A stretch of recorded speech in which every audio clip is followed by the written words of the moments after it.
think, act, and prosper. You are now tuned into the Money Level Show. Hey everyone, welcome back to the Money Level Show where we think, act, and prosper. Today we're going to continue our discussion about the food crisis. I did a video recently talking about the food crisis, talking about how all these different macro frameworks are going to impact the prices of food when we're looking at the conflict between Russia and Ukraine and them actually exporting about 1/3 of the world's wheat and grains. And so that is very important. And then we also looked at some other articles in regards to Hungary. We're focusing on food security, other countries like Turkey and such. Lyn Alden's final thoughts of her recent newsletter that she put out to her subscribers. And you all know that I've been subscribed for a while. She came onto my channel a while ago before she just blew up and been on all types of channels like London Real and such. But when she says something, we listen. We're going to look at what Lyn Alden has to say. And then we're also going to get into some more updates on just what is happening in the food space and the agriculture. So let's get into it. All right. So this is from Lyn Alden's recent newsletter that she puts out to her subscribers. I encourage you all to go subscribe. It's very cheap. It's only about $25 a month. And whenever Lyn Alden speaks, I listen. And so that is very important because she does a lot more research on this stuff than I do. And she actually was generous enough to come onto the channel last year. So we're going to go ahead and look at this. So some of the best investments that someone can make outside of their portfolio, they can invest in their personal lives, their family, and their community. Maintaining a healthy stockpile of everyday goods might be among the best performing risk-adjusted investments during the 2020s decade. Just like how people should have a liquid emergency fund of cash, people should have an emergency fund of supplies as well. That doesn't mean going full-on prepper, but it means being responsible and not relying on an extraordinarily complex society functioning 100% smoothly all the time. To do so would be naive. That's especially true during this decade where war, global supply chain problems, and cyber attacks can impact us when we least expect it, even if only indirectly. Many of us have parents and grandparents that went through hard times and were prone to saving and stockpiling for the rest of their lives due to those experiences. Whereas many of us have had it easy for our whole lives and assume that whatever we need will be available. We can go to the store and have an endless array of options ready to buy, with shortages being very rare. But as the pandemic lockdown of 2020 showed, things like paper towels and toilet paper can disappear from store shelves quickly. That type of scenario could easily get worse and involve food and energy and more. And then maybe it gets better and then worse again. These things tend to be non-linear. Make sure that your pantry has a decent stockpile of non-perishable foods, along with water, paper products, bath products, first aid, and anything else you envision needing. If you have the space for it, these assets are the best version of cash around. They're inflation adjusting goods that you can consume over time and that are broadly valuable to other people as well. A few $1,000s can buy your family a big reserve. Have some paper cash on hand, along with harder self-custodial monetary goods. Ideally, keep your car with a decent amount of gasoline most of the time, rather than letting it run down to 1/16 of a tank before filling it up. Consider having a backup generator for your home.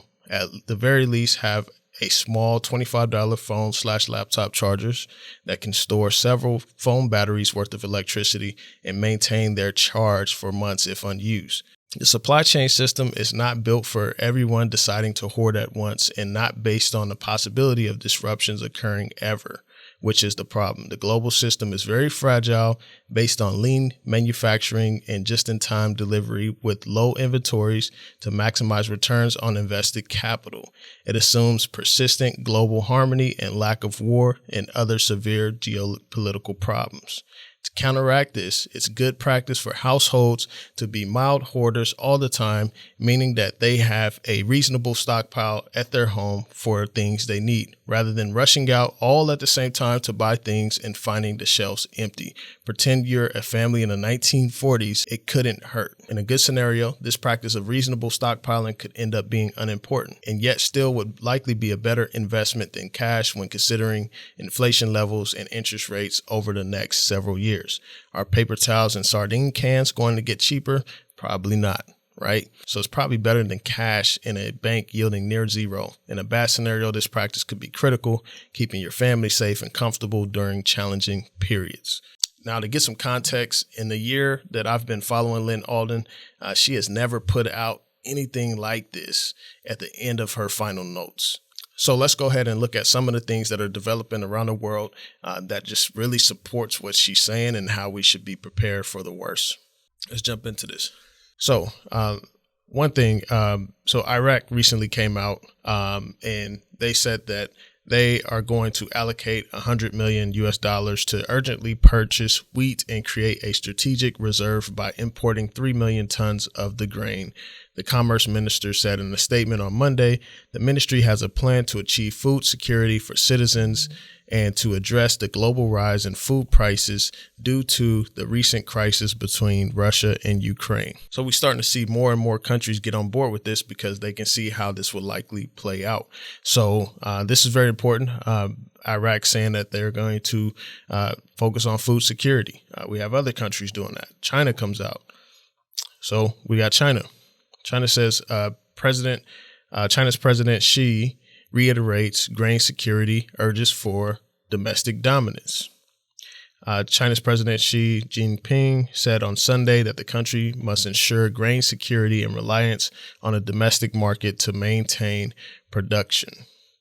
And so now we have another big country that is saying like, hey, we need to focus on grain production in our own country. So this is very, very important. And I'm just keeping my eye on this as this situation develops, because we know that if food becomes a problem, then that's going to be a problem with inflation. The prices of food is going to increase even more. I mean, people around the world can actually die based off of this. So, I hate to say that, but it's the true reality that if you can't afford food, then it's going to be a major problem. We must not think the problem of food is not as essential as entering into industrialization and must not rely on the international market. So, when we're looking at this big picture, you have a globe. We have a globe of countries that have come together. They've made agreements. Hey, you have these resources. You have these resources. Let's partner. We can trade with each other. So you have global trade, all those different things. I mean, you even have the World Trade Organization where the world comes together and they trade with each other. So even China's president is saying that they must not rely on the international market. Let's go to some other news. So this other news is about Vladimir Putin, and we've seen that Joe Biden came out and issued some more sanctions. And so Putin actually responded. He said, Putin signs decree to ban exports of raw materials, commodities. So we talked earlier, a lot of oil, a lot of gas comes out of Russia, but a lot of wheat and those commodities, especially fertilizer, comes out of Russia as well. So this is very alarming when you're thinking about that. Okay, so he signs a decree to ban certain exports. It says Russian President Vladimir Putin has signed a decree that institutes special economic measures that will be in effect until the end of this year. Part of those special economic measures will include a ban or restriction on exports outside of Russia. The list of products, commodities, and raw materials to be determined later by the Russian government. So they didn't identify what they were going to specifically ban or exporting, but they actually said that they will determine it later. I mean, that could depend on how the West continues to issue sanctions or whatnot. And Russia can come out and say, hey, we're going to ban the exporting of fertilizer or wheat. Things of that nature. So stuff is just developing, and the stuff is very important, very important, very important. So we're going to look at some of the stock prices of some of these commodities, fertilizer and such. And I want you all just to see what this actually looks like in the market. Okay, now this is a stock that I've been investing in for probably about a year now. It's called Nutrien. They actually provide commodities for agriculture, fertilizer, things of that nature. So when you look at this chart, I mean, you're seeing like how far it's risen, especially since May of 2020. It was around $24 a share in May of 2020 when we had that major market correction. And you know, the prices are pretty stable and such for the previous years.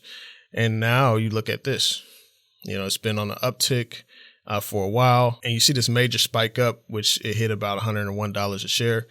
And I've been buying this company since about, I think it was around $50. So I've doubled my money already in this company.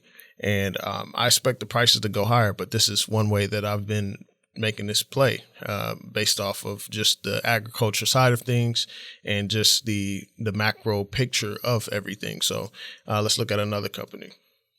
All right, so we're going to look at another company, Mosaic. This company also does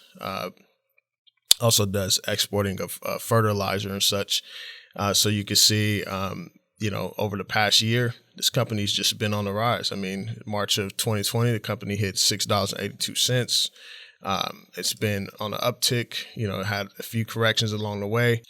And then you see in February, when this crisis occurred with Russia and Ukraine, you see the prices continue to spike up. I mean, it went as high as about $64.66. And, you know, this is very concerning. So when you're looking at these types of stocks, you're seeing that, okay, well, the market is telling us something. The macro picture is telling us something, and we have to look at that. So I just want to encourage you all to be sure to stock up on some extra food and stuff. I mean, these are a couple stock picks. I expect them to go higher. But, you know, we just don't know what's exactly going to happen. I mean, we're in a heavy macro environment. We heard what Lyn Alden said and what she actually put out to her subscribers, which is very alarming. And then we also see that these new developments of China as well as Iraq focusing on grain security, and then Putin actually declaring a ban on certain commodities, and that's not being determined yet. And as the situation continues to heat up, there could be a food crisis around the world. So I want to encourage you all to take action. And I want to thank you all for joining the Money Level Show today. Be sure to hit the like button, to subscribe, drop a comment below, and we will talk soon. All right, peace.